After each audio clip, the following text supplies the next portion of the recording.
saina mampanay. Ianao no tiako indrindra, fa tsy mba nasarikay ireo izay toanao fa saisay. Raha ny asambarana sy fifaliana dia tsy misy fa miandry anao fonao, ity anao fonao, na dia tsy mba miraika hatr'izay.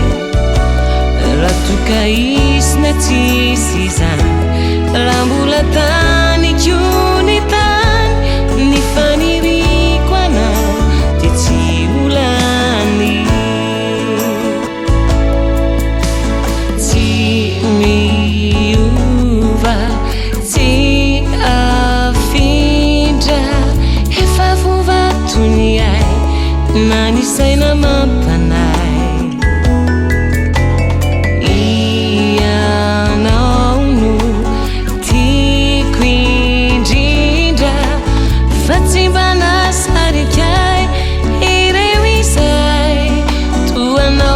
Saisay, raha ny asambarana sy fifaliana dia tsy misy fa miandry anao fonao, ity anao fonao, na dia tsy mba miraika hatr'izay. Raha toka isina tsisy izany, raha mbola taniko ny tany, ny faniriko anao dia tsy olany. Miandry anao fonao, ity anao fonao, na dia tsy mba miraika hatr'izay.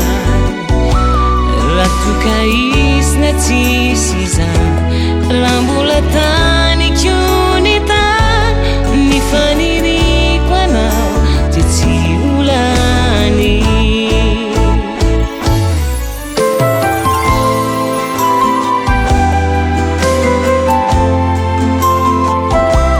Na dia tsy mba miraika hatr'izay. Raha toka isina tsisy izany, raha mbola taniko ny tany, ny faniriko anao dia tsy olany.